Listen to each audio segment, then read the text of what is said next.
On the early morning of January 13th, 2025, the atmosphere in a small village in East Java, Indonesia, was still shrouded in the quiet stillness of dawn. As he did every day, Yusuf, a local resident, carried his household trash to the village's public garbage dump. He casually tossed his trash bag onto the pile as usual, but just as he turned to leave, an object wrapped in a black plastic bag, buried among the refuse, suddenly caught his eye.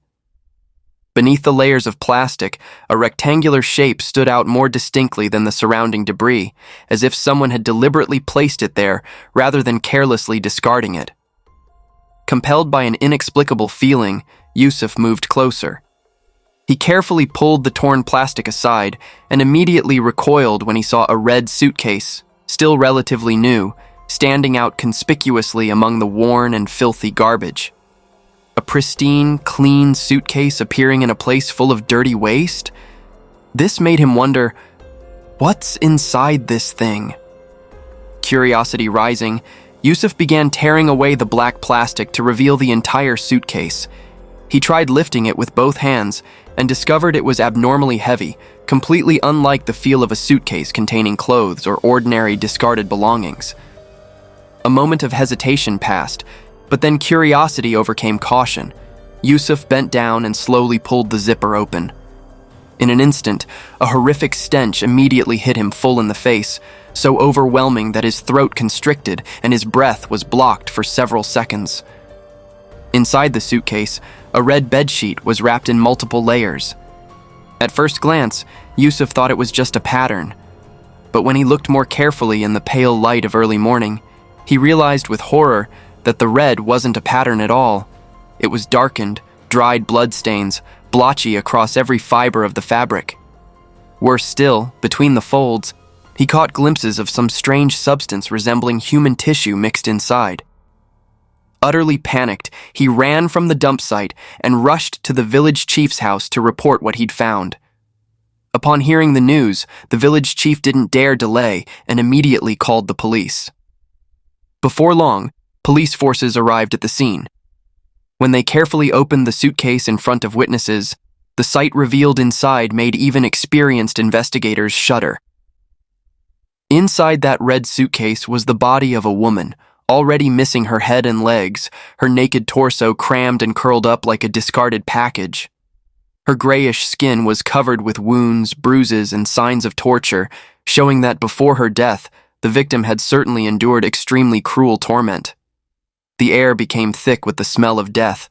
Several officers had to turn away to catch their breath before continuing their duties. Within a short time, villagers crowded around the garbage dump in droves. Some covered their mouths in fear, while others whispered speculations about the victim's identity. Everyone was shocked and asked themselves, who was this unfortunate woman? Who could be cruel enough to do this? The once peaceful atmosphere of the small village was suddenly engulfed by a dark, ominous cloud. Police immediately cordoned off the dump site, stringing up barrier tape and requiring villagers to stand far from the scene to avoid disturbing evidence. Investigators began meticulously examining every detail surrounding the mysterious suitcase. Every step was carried out slowly and carefully, as if even the slightest mistake could cause the case's clues to vanish forever. The woman's body was gently removed from the suitcase and placed into a specialized body bag before being transported to the forensic laboratory.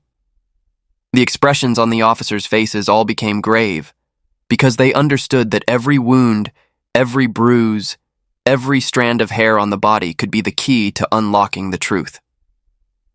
The only hope now was that the forensic examination process would find traces left behind by the perpetrator. Inside the suitcase, besides the victim's body, police also recovered a white rope. The rope was slightly frayed with marks of tightening and dried bloodstains. Investigators quickly placed it in an evidence bag. Most likely, this was the tool the killer used to bind or restrain the victim before carrying out the brutal act. Forensic specialists quickly conducted a comprehensive examination of the body in the laboratory. Initial results showed the victim was a fair-skinned woman, approximately 5 feet tall, wearing a silver bracelet on her right hand and had a piercing hole at her navel. Multiple signs of abuse, torture, and mistreatment at various levels appeared on the victim's body. Bruises, cuts, and ligature marks extended from the shoulders and arms to the chest and abdomen, showing that before death, the victim had endured a period of horrific torture. The forensic conclusion indicated that the direct cause of death was asphyxiation, and the white rope recovered from the suitcase was very likely the murder weapon used to strangle the victim. Based on the degree of decomposition of the body, combined with the healing condition of some older wounds on the body, forensics estimated the victim had died several days before being discovered, approximately between January 19th and 20th. Most notably, the cuts that dismembered the body were quite clean, sharp, and highly precise. This suggested the perpetrator was not an amateur. He appeared to have some understanding of human anatomy, or had previous experience doing this. Because the head portion of the body had been severed, police could not identify the victim by facial features, causing the identity verification to hit a dead end. Without a face to compare with missing persons, without witnesses, without even direct clues, the investigation seemed to halt at the very first step. But fortunately, the victim's hands remained intact. This opened up new hope. Investigators decided to extract fingerprints and enter them into the national database for comparison. This was a rare opportunity to break through the veil of mystery surrounding the unfortunate woman's identity. After a tense wait, results finally came back. The national database found a match.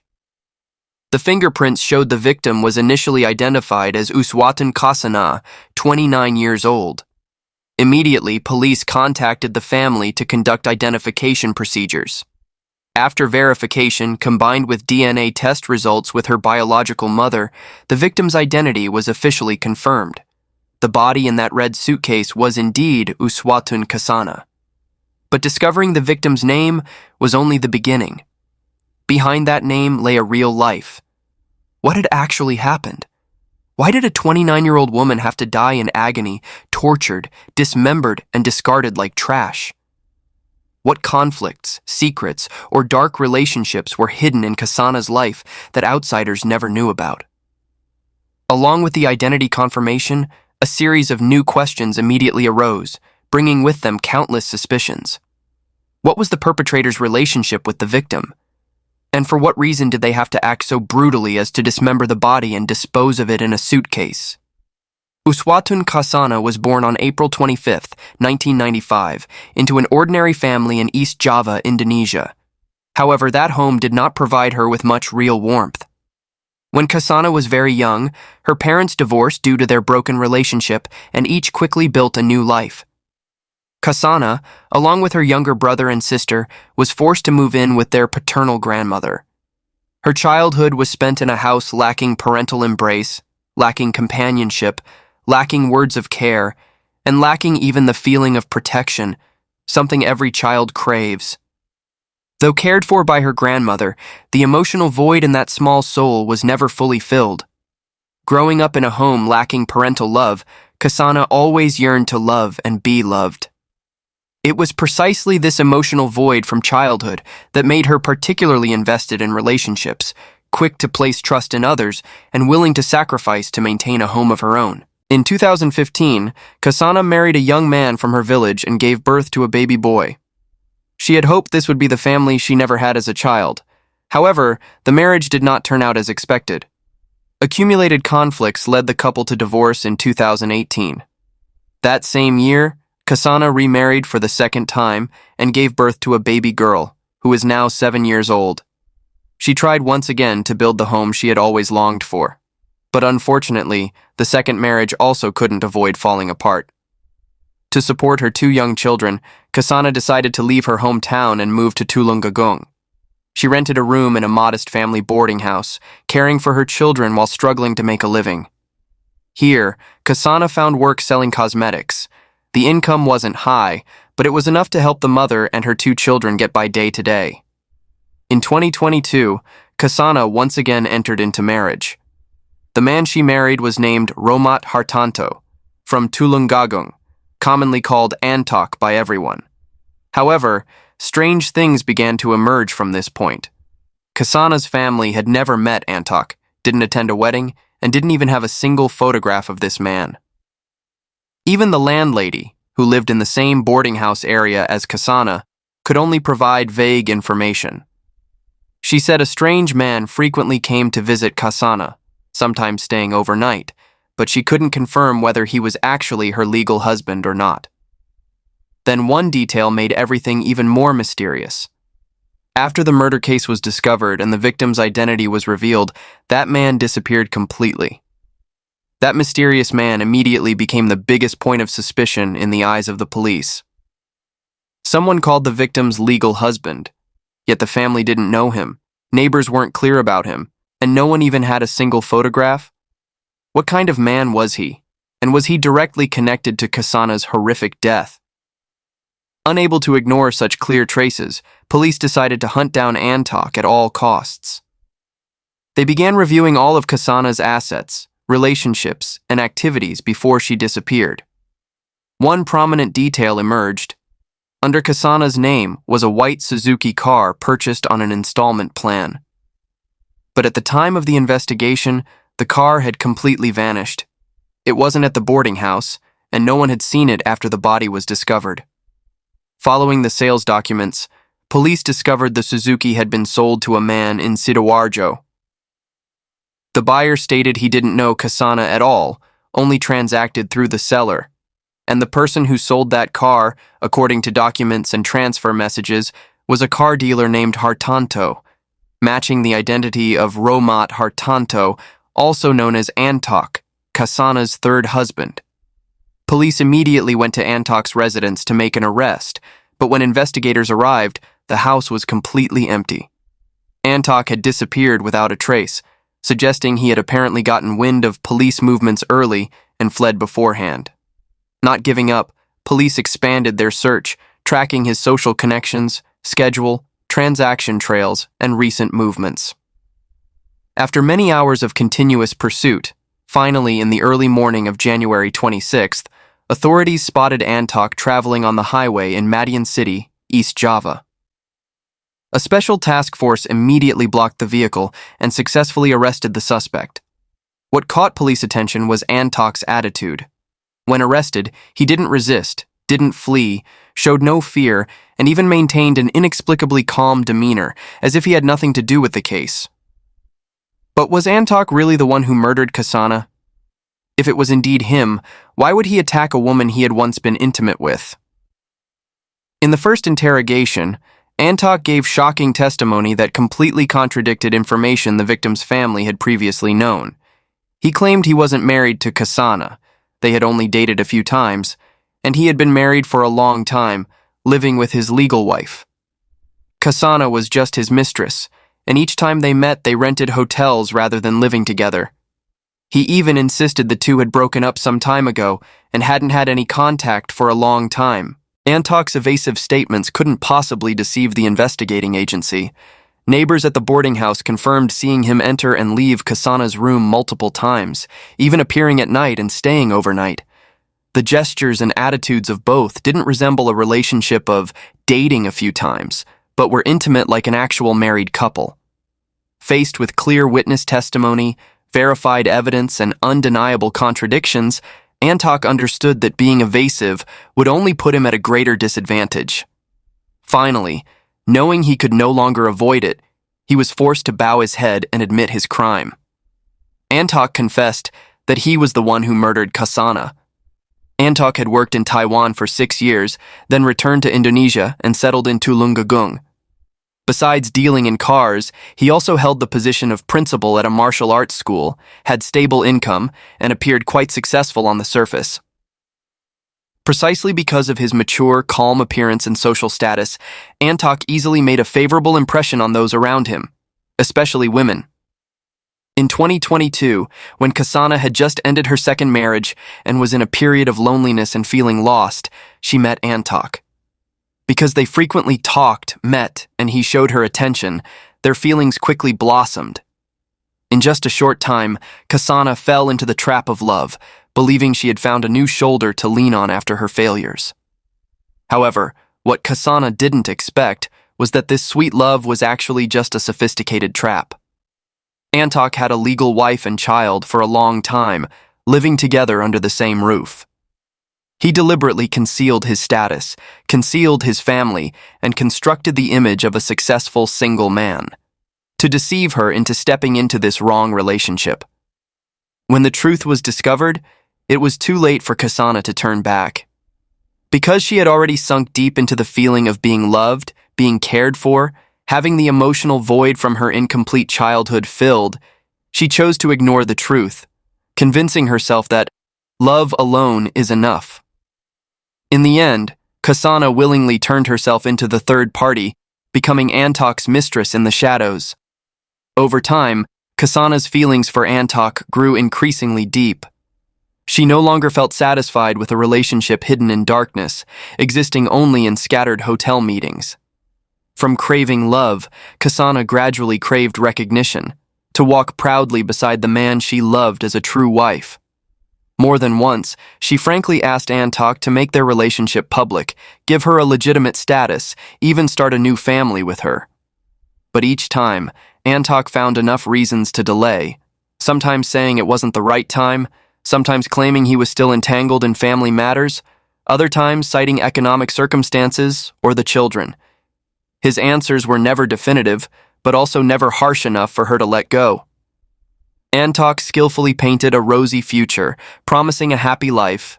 Just wait a little longer. He soothed her doubts, extinguished the resentment in Khasanah's heart with honeyed words, that he no longer loved his wife, that in his heart only she remained, that she was the only woman he wanted to spend the rest of his life with. Those vows seemed harmless, but they tightened their psychological grip on Khasanah bit by bit. In the end, Khasanah chose to believe, partly because she truly loved him, partly because deep down she was also afraid to face the harsh truth. At the beginning of 2025, unexpected news completely shattered the fragile balance between Khasanah and Antok. Antok's wife was pregnant again. This information struck like lightning from a clear sky, demolishing all the hopes Khasanah had cherished for so long. In that moment, she understood she could never become this man's future. All the love, the waiting, the years of sacrifice, and willingly being the other woman. In the end, it only brought back a cruel truth. Antok had never belonged to her. Khasanah completely collapsed. Every emotion surged within her: humiliation, jealousy, rage, despair, and unwillingness to accept, all blending together, suffocating her reason. The emotions suppressed for so long finally exploded violently, and between them erupted an intense quarrel, full of shouting, tears, and accusations. But then, everything returned to its familiar orbit.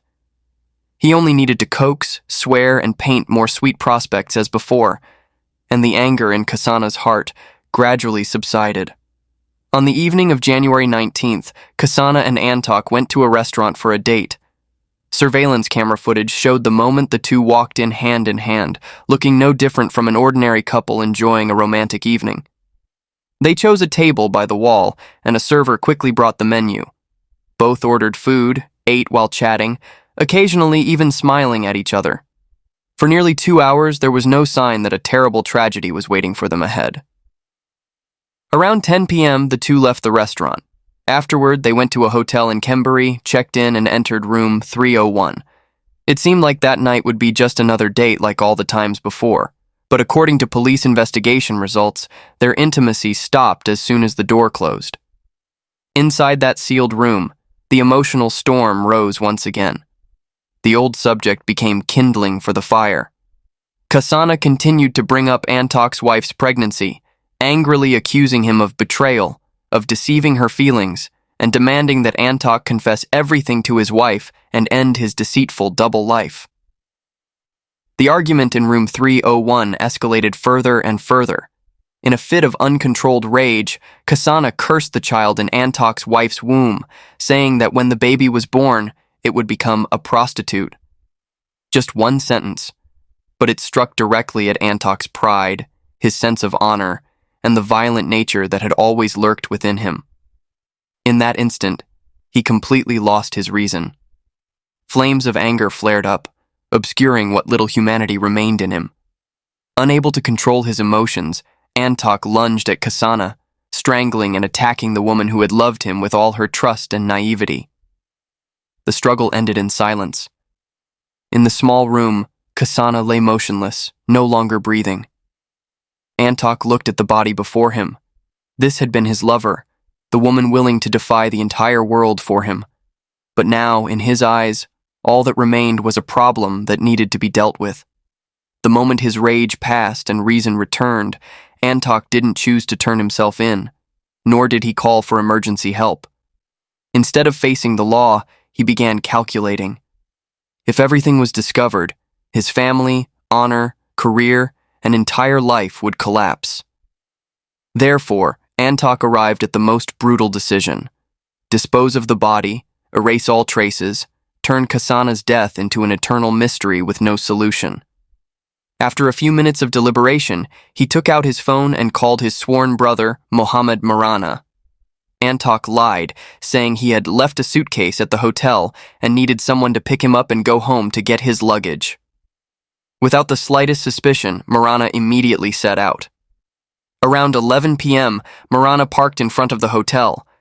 Antok stepped out, calm as if nothing had happened.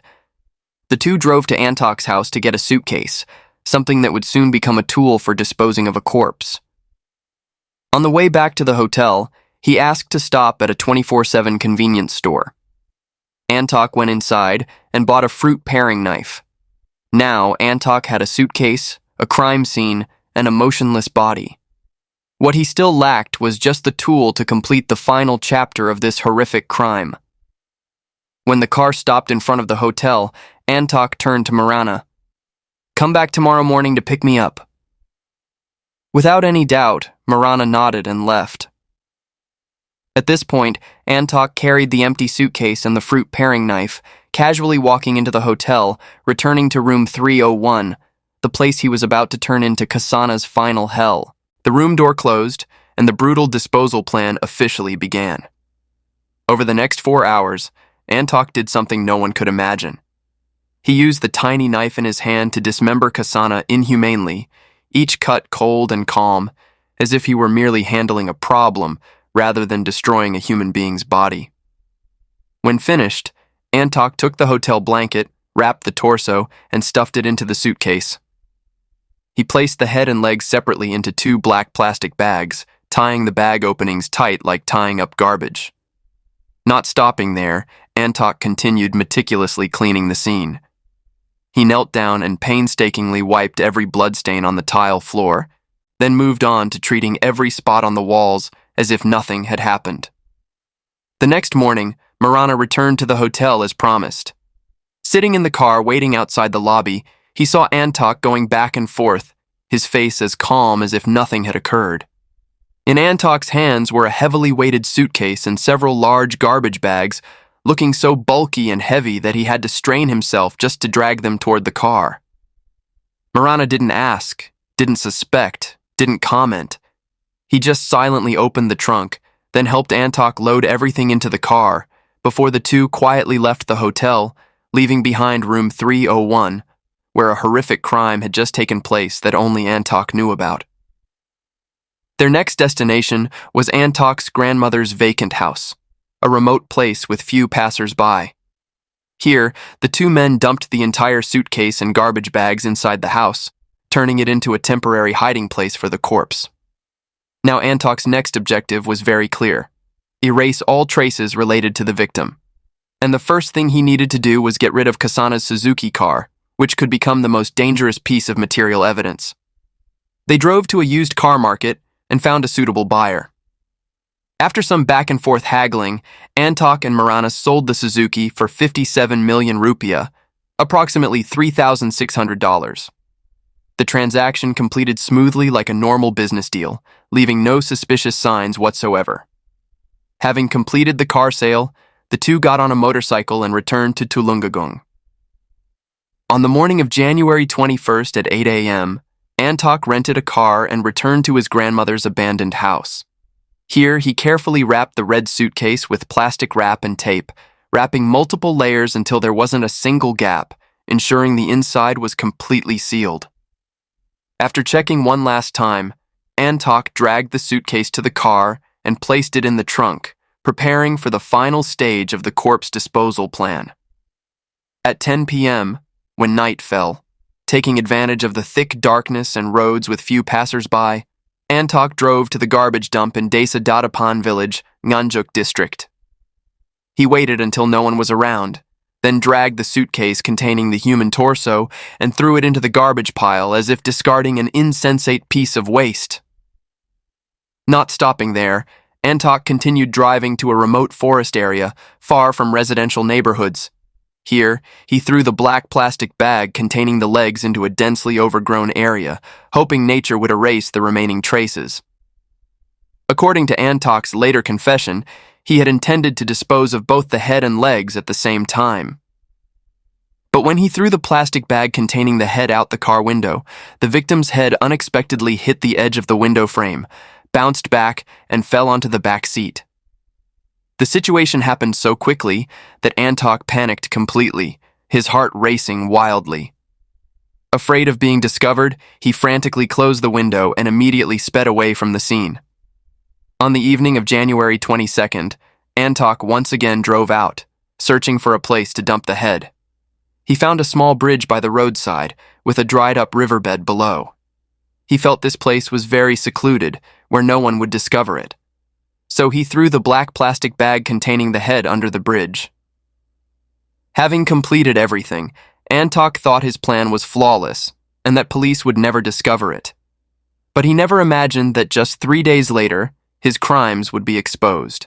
During interrogations, Antok tried to justify his crimes. He stated that Khasanah frequently asked him for money, and on the very day of the incident, she had demanded 1 million rupiah, approximately $63, from him. He also mentioned the curse on his wife's unborn child, considering that the reason he lost control. Additionally, Antok accused Khasanah of bringing another man back to her boarding room, claiming these things caused him deep pain, to the point where he felt no remorse for killing her.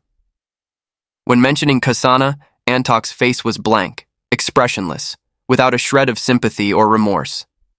However, when turning to talk about his wife and children, he sobbed, apologized to his family, saying he only wanted to protect his children. This stark contrast made his testimony seem even more hypocritical and distorted, like someone playing the victim while trying to whitewash his own crimes. However, those who truly knew Khasanah confirmed the opposite. Friends and neighbors said she was not materialistic at all. In fact, every month she sent money home to support her family, contributing to home repairs. The boarding house landlady also completely denied that she brought men to her room, refuting the accusations Antok fabricated. His testimony therefore increasingly revealed the nature of his sophistry and victim blaming. At this point, the case that began with love and ended in betrayal and violence had nearly revealed the complete truth. Police had also found all parts of Khasanah's body. However, one mystery still remained unsolved. Antok claimed he used the fruit paring knife purchased at the convenience store to dismember Khasanah's body. Police conducted thorough searches of the hotel room and Antok's house, finally finding that fruit knife. But when they examined this fruit knife, they discovered a puzzling problem. The blade of this knife was very small. Even using it to cut meat would be very difficult, much less to cut through human bone. This would require considerable strength and precision. It was very hard to imagine that using this palm-sized knife could complete such a difficult dismemberment. Furthermore, forensic examiners carefully inspected this fruit knife multiple times and found no bloodstains or human tissue residue whatsoever on it. Police began to suspect whether Antok had other murder weapons or whether he had used some special chemical substance after dismembering the body to treat the tools and destroy evidence. Another matter that raised suspicion was Antok's brother Marana, whether he ultimately knew about the crimes or not. It could be said that from the outside looking in, he participated in the entire criminal process of disposing of the body. Was his role truly limited to just being Antok's driver? Or did he actually know more than he showed? Did he ultimately help Antok or not? All of this still requires further investigation. As for Antok, after committing such a horrific crime, he was able to calmly sleep in the same hotel room with the victim, which inevitably raised questions about whether his mental state was normal. Psychiatrists conducted an intensive 6-hour examination of him. Afterward, the East Java Provincial Police Department announced the results of this psychiatric evaluation. Antok showed tendencies toward narcissistic personality disorder. This psychological condition causes him to lack empathy and compassion. He can hide evil intentions behind a calm face and confident demeanor. Police are currently continuing to investigate his background, searching to see if there are other victims. Currently, Antok is charged with multiple crimes. If the charges are ultimately upheld, he will face a minimum of 12 years in prison, life imprisonment, or even the death penalty. And that's today's case. Thank you for following along, and we'll see you in the next videos.